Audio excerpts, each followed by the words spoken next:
उसने जमीन पे कदम रखा, उसके करम की हवा ने सितम की तमाम धुएं को साफ कर दिया और फिर कायनात के अंदर इंसाफ का सूरज नमूदार हुआ। फिर वो दौर जमाने ने देखा कि जिस दौर का हाल ये था कि एक ही सफ में खड़े हो गए महमूद व अयाज, ना कोई बंदा रहा ना कोई बंदा नवाज। वो दौर इस्लाम ने पैदा किया कि जिसका लोग तसव्वुर नहीं कर सकते थे, वो नजरिए इस्लाम ने अता किए। जिसको लोग सोच नहीं रखते थे, वो हालात इस्लाम ने अता किए।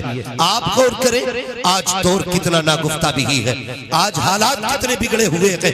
माफ कीजिएगा, ये हर घर की कहानी है। शादी ब्याह की बारी आती है तो सबसे पहले बेटियों के सरों की चादरें उतर जाती है, तब जाकर के शादियां उरूज पर आती है। जब बेटियों की इज्जतें नीलाम होती है, तब जाकर के शादियों में चार चांद लगा करते हैं। कभी मेहंदी के नाम पे, कभी रजगों के नाम पे, कभी मेहंदी के नाम पे, कभी हल्दी के नाम पे, कभी फैशन के नाम पे, कभी तमाशों के नाम पे। हर दिन हर रात बेटियों की आबरूरेजी होती रही और हम इसे तरक्की का दौर कहते रहे। किस चीज को तरक्की कहते हो साहिब? जहां बेटियों के सर से दुपट्टे उतर जाए तुम उसे तरक्की कहते हो। जहां बेटियां बेपर्दा हो जाए तुम उसे तरक्की कहते हो। जहां बेटियों को बेपर्दा कर दिया जाए तुम उसे तरक्की कहते हो।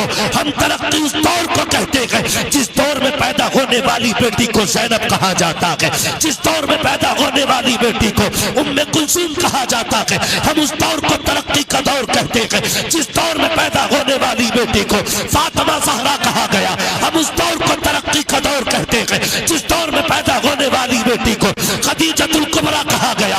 हम उस दौर को तरक्की का दौर मानते हैं जिस दौर में पैदा होने वाली बेटी को आयशा सिद्दीका कहा गया। इसलिए हम कहते हैं वो अंधेरा ही भला था कि कदम राह पे थे, रोशनी लाई है मंजिल से बहुत दूर। नाराए रिसालत, नाराए गौस, मसलके आला हजरत, जलसाए मिलादुल नबी, मुफ्ती हमान साहब किबला, नाराए तकबीर। बुरा तो नहीं लग रहा है आपको? सुभान अल्लाह। लगे तो खाक से पाए मोरा लंगने मुल्क खुदा तंग ने। बहुत अच्छा। हाँ, हमें लगता है शायद ये कुर्सी हमें मिली ही इसलिए ताकि हक बात आपसे करें। निकलेंगे हम इस दौर से इंशाअल्लाह, वादा करते हैं इंशाअल्लाह। माफ कीजिएगा, बरेली शरीफ हमारा जिनका है वही बोले, तो जिनका ना हो वो आला हजरत को छोड़कर सुन्नियत साबित करके दिखा। सीधी सी बात, जिसका है मरकज वो बोले हमारा मरकज। हाँ, हमारा मरकज। हाथ किसके नहीं उठे? तेरा खाए तेरे गुलामों से उलझे। हाँ, वो ना एक बड़ा ना छोटी सी क्लिप किसी मौलवी की उठा के ना उसमें मीम बना रहा था, तो मैंने कहा छाछ तो बोले ही बोला, चल्ली भी बोली जिसमें 36 छेद है। बहुत ये इतनी बदबख्त कौम है, इसका नाम ले दो तो जलसों की बरकतें उड़ जाती, लेकिन मजबूर करते। बस मेरी बात सुन ले, आज ये पोस्टमार्टम नहीं, ये कभी फिर करूंगा। आज अपनों का ऑपरेशन करेंगे। जिन जख्मों की पट्टी वक्त पे नहीं होती वो नासूर बन जाते हैं, और जब नासूर बन जाते हैं ना तो फिर वो लाइलाज हो जाते हैं, और लाइलाज लोग फिर कब्र में जाके ठंडे होते हैं। ये याद रखिए। मैं कुछ बीमारियां आपके सामने रखना चाहता हूं, माफ कीजिएगा माजरत के साथ। सबसे ज्यादा जलसे बरेली में हो रहे, सबसे बड़े बड़े शायर बरेली में आ रहे, ठीक है ना। हर दिन देखो बड़े बड़े शोरा। मैं किसी की नातखानी या किसी की बात के खिलाफ नहीं, लेकिन अपने तरीकों के खिलाफ हूं। लेकिन बड़े दर्द के साथ ये कह रहा हूं कि जो बच्चियां मुर्तद हो रही है ना, उनकी सबसे बड़ी तादाद बरेली से पैदा हो रही है। क्या ये कह के हम छुट जाएंगे जी हम बरेली वाले थे? बोले क्या बरेलवी होने से सारे बंदे आला हज़रत हो जाएंगे? सारे बंदे मुफ्ती आजम हो जाएंगे? तो फिर इस चीज पे घमंड का है। कोई बंदा कहते हमें बरेली वाले, हमें तो सारी ठीक है जी बच बख्शे। कोई ये क्यों नहीं कहता हम हैं अल्लाह वाले? क्यों नहीं कहता कोई? अगर कोई कह भी दे तो उस पर सुभान अल्लाह कोई नहीं बोलता, क्योंकि बरेलवी होना आसान है, अल्लाह वाला होना मुश्किल है। क्योंकि अल्लाह वाला वही कहलाएगा जिसके सजदे कज़ा ना होते, जो हुजूर की शरीयत के खिलाफ ना चलता। तो बदले थोड़ा सा अपने रवैयों को।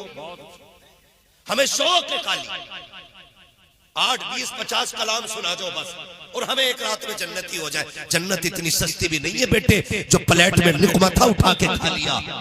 जन्नत सस्ती होती तो बिलाल कभी कोड़े न खाते। जन्नत सस्ती होती तो करबला में 72 सर न उतरते। जन्नत मुश्किल थी, इसलिए सैयदा ने लाल को कुरान पढ़ के दूध पिलाया था। आसान है जन्नत, आसान है जन्नत।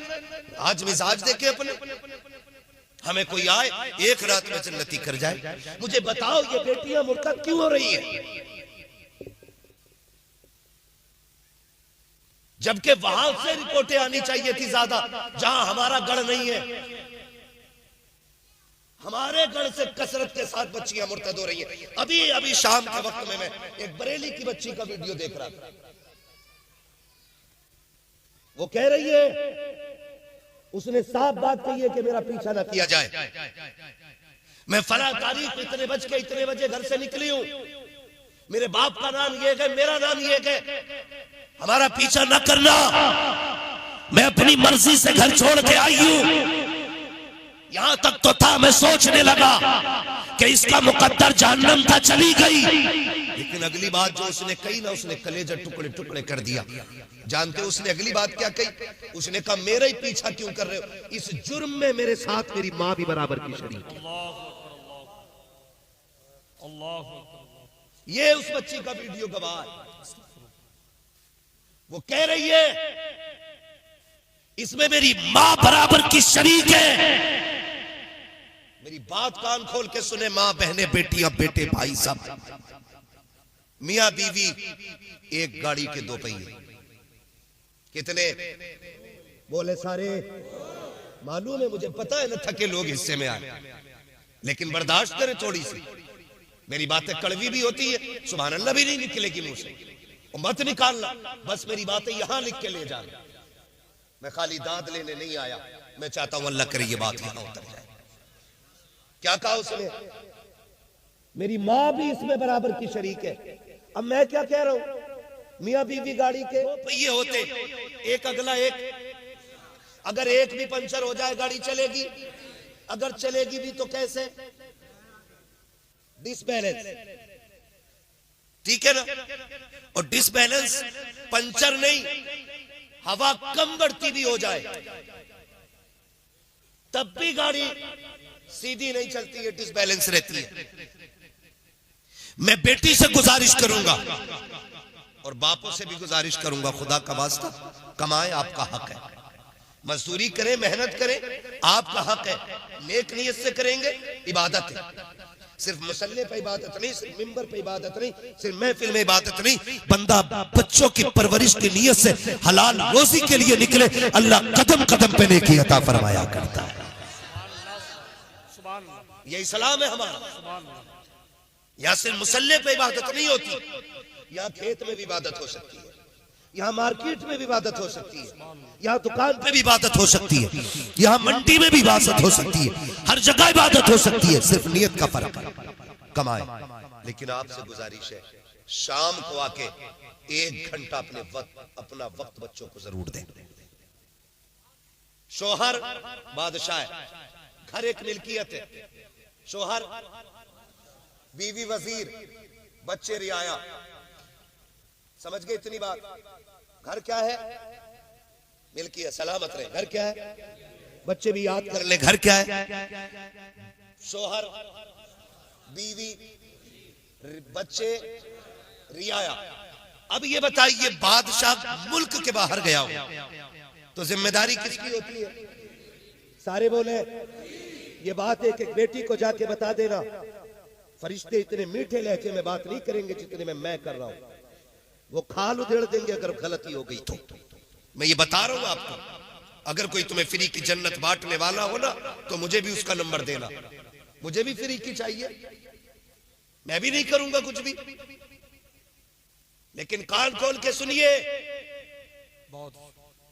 बादशाह कौन? सलामत रहे। वजीर कौन? रियाया कौन? बादशाह अगर जाए तो निजाम कौन संभालता है? और जब बादशाह वापस आता है फिर बैठता वजीर से कहता बताओ भाई मुल्क के हालात कैसे। अब एक बात बताइए, बहुत संजीदगी से समझा रहा हूं, अल्लाह करे ये बात आपके जहन में उतर जाए। पूछता हाल क्या मुल्क के? वजीर अगर सही बता दे कि फला कबीले ने बगावत की है, फला कबीले ने बगावत की है, तो बादशाह कदम उठाएगा कि नहीं? हिफाजती इक़दामात होंगे कि नहीं? जब बादशाह हिफाजती इक़दामात ऑलरेडी उठा लेगा तो फिर मुल्क तबाह होगा। और अगर वजीर झूठ बोले, बादशाह से कह सब ठीक चल रहा है और मुल्क में उठ रही हो बगावत, तो मुल्क बचेगा? बोले ये पीछे वाले क्यों नहीं बोल रहे भाई? बचेगा मुल्क, बचेगा मुल्क। तो मेरी बेटी मेरी बहन कान खोल के सुन ले, जब शोहर घर से कमाने के लिए निकलता है, सुबह उठ के आंखें मसलता हुआ, कोई हाथ में खाली थैला लेके जाता है, कोई मंडी को टिफिन लेके जाता है, मगर खुदा की कसम पूरी सल्तनत तेरे हवाले करके जा रहा है। कोई कह के जा रहा है बेटी की आबरू तेरे हवाले है, बेटे का नक्श कदम तेरे हवाले है, मैं 12 घंटे के बाद लौट के आऊंगा, मेरे सल्तनत के एक कोने की हिफाजत करनी है। फिर बेटी बीवी की जिम्मेदारी बनती थी कि वो बच्चों का ख्याल करती, बेटी के एक एक लम्हे पे नजर रखती। कितनी बदबख्त है वो बीवियां जो बच्चियों के गलत कारनामों को शोहर पे छुपाती रहती है, फिर कहती हाय मुझे पता नहीं था। मैं पूरी गारंटी के साथ कहता हूँ बेटी का कदम सही गया गलत ये हो ही नहीं सकता कि माँ को खबर ना हो। माँ एक एक बच्चे की एक एक हरकत को जानती है। वो औरतें सितम करती है घर पे जो बच्चियों को गलतियों को शोहर से इसलिए छुपा लेती है कि बच्ची नादान है कल सवर जाएगी, आज गलती की है कल बदल जाएगी। खुदा के वास्ते इस उठने वाली बगावत को इब्तदा में दबा दो, वरना आज एक गई है कल एक एक करके बेटियां चली जाएंगी। और आप पर भी लाजिम बनता है आंखें बंद करके बीवी पे भरोसा ना कीजिए, कभी खुद भी चेक किया करो, कभी खुद भी बच्चों में बैठा करो, कभी तबसरे किया करो। उस तरह निजाम चलाओ जैसे मेरे मुस्तफा ने निजाम चलाया है, जैसे हुजूर ने बच्चों को पाला था। तारीख के ये बाप कितने हसीन नजर आते हैं। खुदा की कसम आज की माँ बच्चों के ऐबों पे पर्दा डालती है, फिर बेटियां मुर्तद हो जाती है। कभी बेटी किसी के साथ जाती है, कभी किसी के साथ जाती है। माँ कहती मुझे पता नहीं क्या पढ़ाया तूने बेटी को, आज तुझे एक बेटी की कहानी बताऊं। तारीख का ये बाप पलट के देखो, मदीने की गली है, रात का सन्नाटा है, बिलाल की आवाज आती है, लोगों उठो हुजूर ने दीन के लिए खून मांगा है। लोग चीख करे, तोड़े लग गई हुजूर की बारगाह में। जो बहनें थी वो उठी, उन्होंने छोटे छोटे भाइयों को उठाया, उठा करके दूल्हा बनाया, तैयार किया। हर बहन को भाई प्यारा होता है, हर माँ को लाल प्यारे होते हैं, लेकिन बहनों ने भाइयों को तैयार किया।